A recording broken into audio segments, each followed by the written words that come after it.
Salut tout le monde et re-bienvenue dans une de mes vidéos. Bon, bien sûr, puisque vous savez, à cause du son, c'est mon air climatisé que malheureusement je laisse fonctionner encore, malgré que le temps frais s'en vient, l'été n'est pas encore fini. Il y a encore, selon Météo Météo, des journées chaudes qui s'en viennent et je préfère pas prendre de chance puis dormir au frais. Donc, c'est vrai que logiquement, aujourd'hui je ferai une vidéo de mise à jour, parce que ça fait un petit bout de temps que j'en ai pas fait. Mais justement, je me permets de prendre un petit break des vidéos de mise à jour parce que pour l'instant, j'avais l'impression que ça menait à rien. Ben non. Pas que ça mène à rien, parce que je fais des efforts quand même.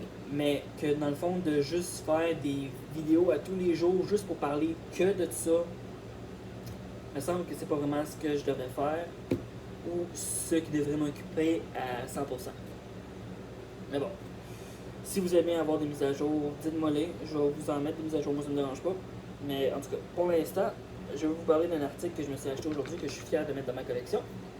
Qui est un article qui vient d'une boutique qui s'appelle Chez Rocks, qui est une boutique, un geek shop en tant que tel, à Montréal, ici à Montréal, qui se trouve sur la Plaza Saint-Hubert, au métro Beaubien.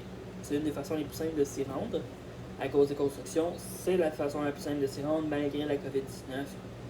Portez votre masque, allez dans les transports en commun, puis allez à cette boutique-là si vous êtes un fan d'Harry Potter, de Rick and Morty et de toutes sortes de patentes autres, geeks, nerds, peu importe comment vous vous décrivez, que vous soyez un amoureux des Funko Pop, puis que vous essayez de trouver la pièce qui vous manque pour votre collection, allez à Chez Rocks, ça vaut la peine.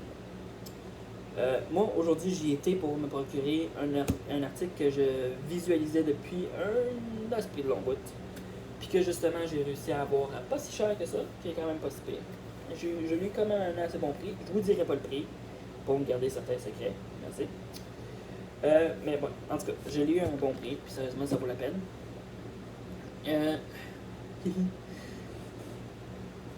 Une des raisons pour lesquelles je suis content de vous en parler aujourd'hui de cet article-là, c'est parce que ça vaut la peine, comme que je vous dis. Puis si jamais vous êtes intéressé à aller chez Rocks, vous pouvez même les trouver sur Facebook pour savoir quel type d'articles ils ont pour les contacter. C'est pas compliqué. Vous allez sur Facebook, vous tapez CHEZ, espace ROCKZ ou S, je suis plus sûr. Mais sérieusement, ça vaut la peine. J'aurais dû leur prendre une carte d'affaires. Ouais, j'aurais dû leur prendre une carte d'affaires pour la montrer dans la vidéo, mais bon, pas penser. Oh, attendez, non. J'allais dire, je dois checker mon cellulaire, mais mon cellulaire ça charge, c'est pas une bonne idée. En tout cas, vous allez être capable de le trouver, je suis sûr. Je vous fais confiance. Courage! Ok, oui, puis il y a également autre chose que je voulais dire avant de commencer la vidéo. J'ai commencé à faire d'autres types de vidéos. Des vidéos qui pourraient paraître un peu dark selon le contexte, puis qui pourraient même paraître un peu... je sais pas exactement comment le décrire, mais généralement dark, ça l'entoure pas mal le sujet. C'est pas voulu d'être dark, of course. C'est juste que, de façon générale, c'est la chose qui me passe par la tête. C'est des bulles de cerveau en tant que telles. Puis je suis pas encore sûr si je vais les publier parce que j'ai pas l'impression que tout le monde pourrait aimer ça. Si jamais vous voulez savoir c'est quoi les vidéos, dites-moi-le avec un commentaire. Je vais me faire le plaisir de les publier. Mais soyons honnêtes, je les publierai pas si ça vaut pas la peine.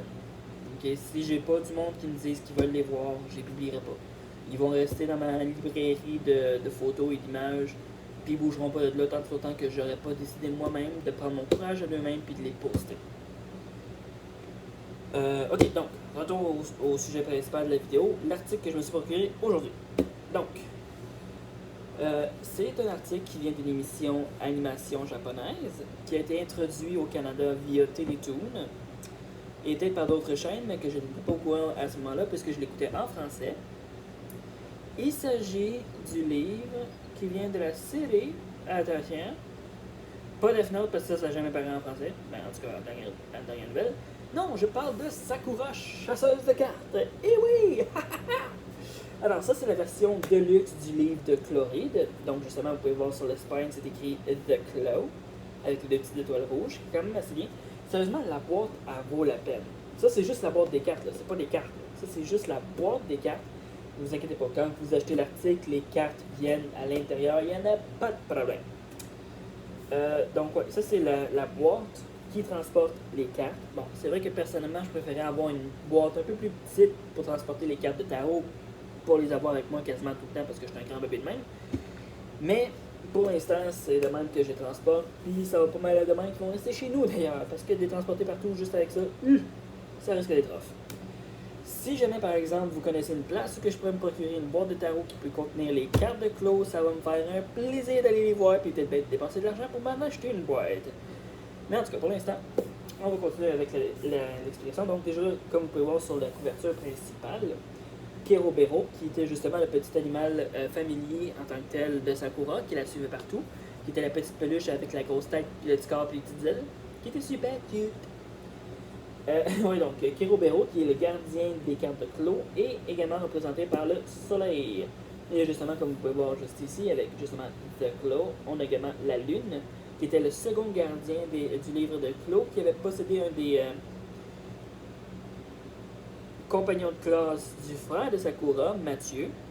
C'était-tu moi aussi son nom? En tout cas, c'est pas grave. Donc, on a la couverture, justement, le spine, comme que je vous dis, et le dos du livre, justement, avec la lune, les ailes qui sont là, le cercle magique de Chloride, avec une autre version juste ici en dessous, plus petite. Vous pouvez voir ça ici. Ça ici, là, c'est l'attache. Ça, je vais vous montrer ça dans pas long. C'est vraiment super bien fait, ce Claw. Donc, sur le côté, ça a vraiment l'air d'être un livre. Tu mettrais ça sur ta bibliothèque, là, ça ferait l'air d'un livre. Comme l'intégrale de la série de Sakura la chasse aux cartes en livre. T'sais. Au lieu d'être des petits mangas, c'est un livre. Donc, justement, vous avez ici sur la couverture cette petite pièce de métal qui est tout à fait normale puisque c'est la clipse qui garde le livre fermé. C'est ça, la courroie qui va jusqu'en arrière, aimantée, donc ça tient en place, puis ça garde le livre fermé. Puis justement, c'est ça que vous avez ici en arrière, en vinyle, avec les deux petits points de métal qui sont ici pour le tenir fixé sur la boîte, bien sûr. Donc, vous ouvrez ça ici. Il y a le métal qui est ici et le métal aimanté. Ce n'est pas un aimant, c'est un métal qui peut être magnétisé. Et l'aimant se trouve à l'intérieur du livre, justement ici, dans cette partie-là, qui sont en dessous de mon doigt, là, ce que je suis en train de frotter. Et maintenant, on va ouvrir le livre. Donc oui, j'ai enlevé les cartes dans le livre, avant que vous dites, ben non, il n'y a pas les cartes dedans. J'ai enlevé les cartes du livre, justement, pour pouvoir les démontrer après. Je ne vais pas tous vous les montrer, parce que sinon la vidéo risquerait d'être trop longue. Je ne ferai pas comme avec la vidéo des talismans, parce qu'il y en a juste 12, puis que c'est quand même assez facile de juste monter 12 pièces en plastique avec des animaux dessus. Contrairement à 53 cartes. Parce que oui, il n'y en a pas 52, il y en a 53. Je les ai comptés. Pour être sûr, je les ai comptés. Oui, puis d'ailleurs, ça c'est un fait intéressant, je pense que vous devriez savoir. Les cartes de Sakura sont des vraies cartes de tarot. C'est effectivement un vrai jeu de cartes de tarot pour la divination et la bonne aventure. Malheureusement, les règlements de comment les utiliser n'ont jamais été traduits en autre chose qu'en chinois. Ils n'ont jamais été traduits en anglais, ils n'ont jamais été traduits en japonais. Ils sont juste en chinois puis that's it. Personnellement, j'avais justement avec la version un peu plus basique du livre des Clos. J'avais la version un peu plus basique parce que justement vous aviez les cartes et le livret d'instruction pour comprendre comment ça fonctionnait. Mais malheureusement, le livre d'instruction était seulement et uniquement justement traduit dans une langue qui n'est pas lisible par personne que je connais. Mais heureusement, je me souvenais d'une scène où est-ce que Kerobero apprenait à Sakura comment utiliser les cartes de clos qu'elle avait pour être capable de lire l'avenir puis savoir c'était quoi la prochaine carte qu'elle affronterait dans l'émission. Ou du moins d'essayer de comprendre sa faiblesse. Donc, il y a une façon effectivement d'utiliser les cartes de tarot. Il y a comme la façon de base aussi. Vous donnez le deck à quelqu'un, il les brasse en posant une question. Puis une fois qu'il trouve ça confortable d'avoir fini de brasser et qu'il sait que sa question a été répondue, c'est la personne qui a la question en tête qui va séparer le deck au plus petit chiffre dénominateur de sa date de naissance. Comme par exemple, moi, ma date de naissance, c'est 16 mai.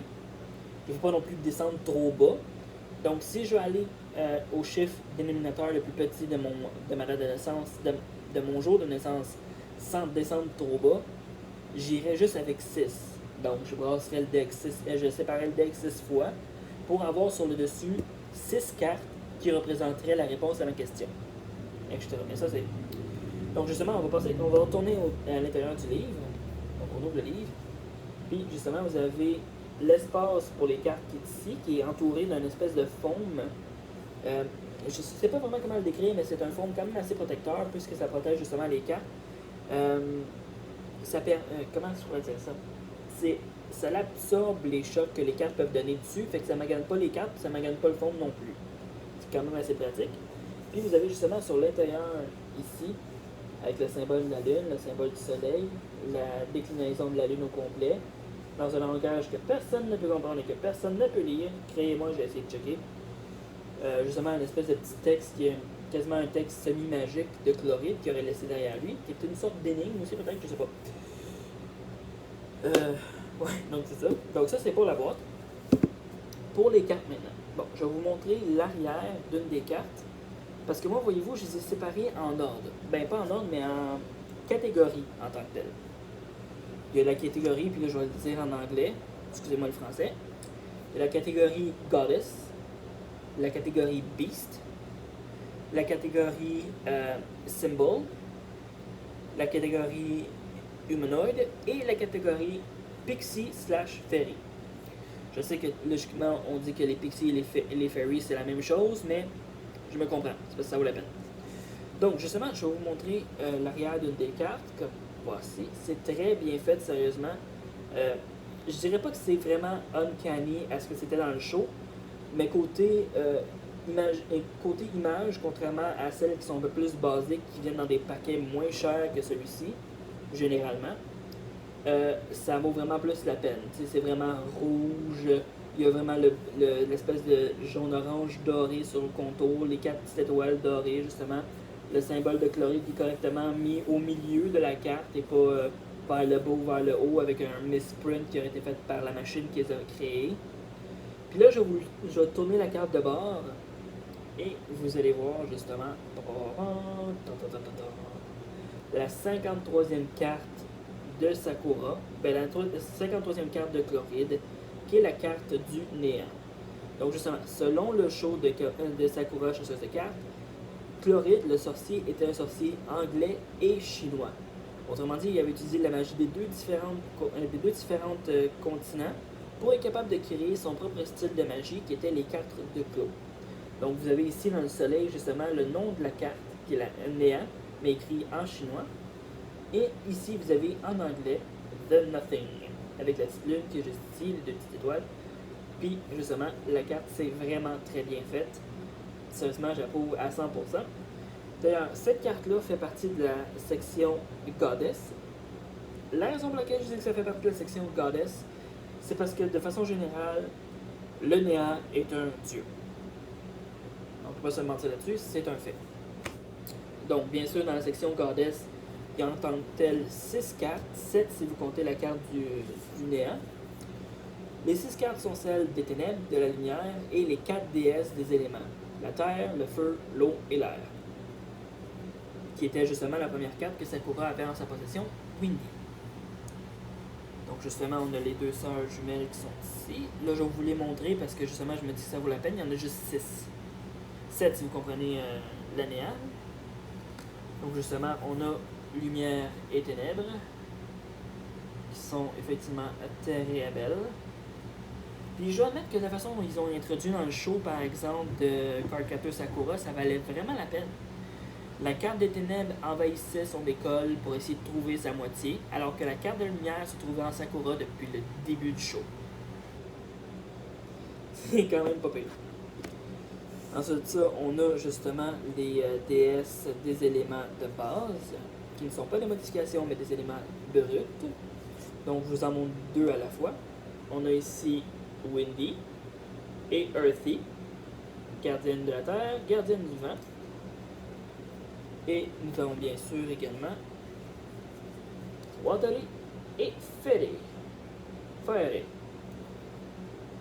Donc, comme vous savez justement dans le show de Cardcaptor Sakura, Kerobero peut retrouver sa taille originelle et sa forme originelle que lorsque les 4 cartes des éléments dont la terre, le feu, l'air et l'eau sont réunis à nouveau dans la collection des cartes de Sakura.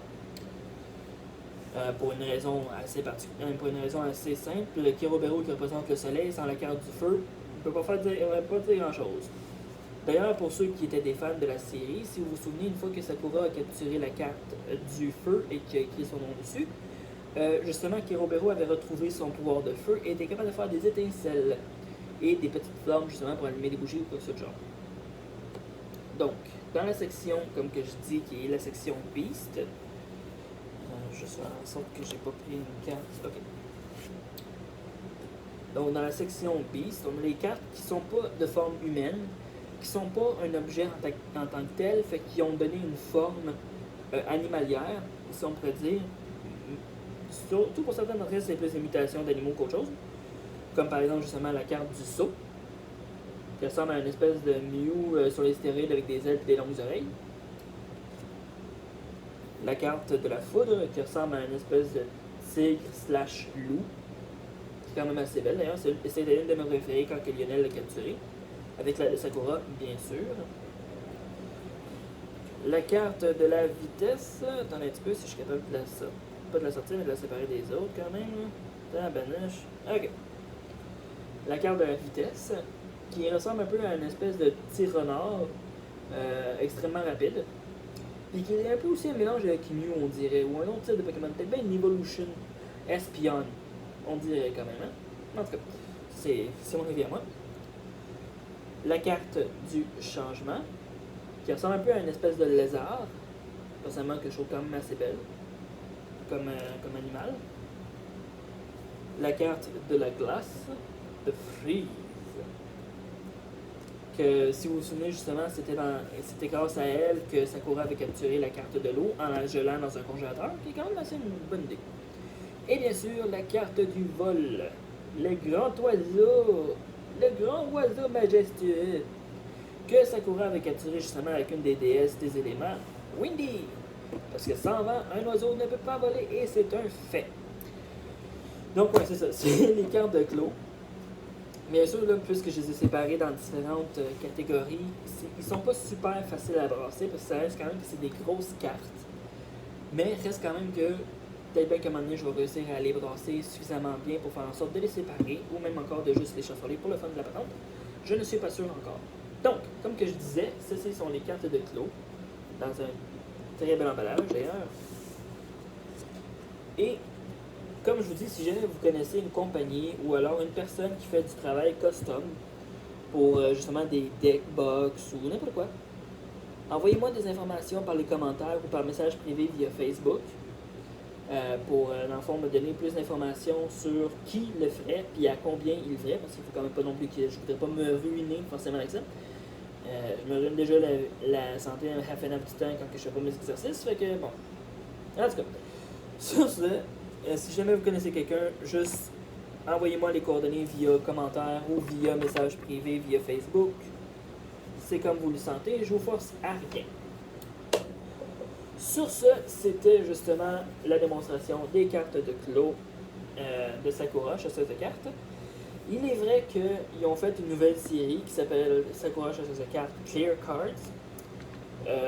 Moi, personnellement, je n'ai pas accroché. Une fois que j'ai eu les 2 saisons où est-ce qu'ils montraient justement Sakura qui courait après les cartes de Clos à travers la ville du Japon, puis après ça, justement, où est-ce qu'elle les faisait transformer pour être ses propres cartes à elle, oui, où on a eu 2 films, parce que oui, il y en a eu 2. Je dois admettre qu'après ça, moi, j'ai décidé que c'était fini. Puis quand ils ont décidé de refaire une masterisation de tout ça, j'ai pas accroché sur le coup, c'est clair. Il y a du monde qui ont accroché, puis là-dessus, j'ai rien à leur dire, c'est votre choix à vous. Félicitations pour vous qui avez accroché, je vous dis que vous avez du courage. Mais moi, je suis pas du genre à quitter les bons vieux principes de ce que c'était auparavant. Ouais, donc c'est ça. Sur ce, je vous dis à la prochaine, et on se reverra pour une prochaine vidéo de mise à jour, peut-être, si vous le voulez. On sait pas. Salut!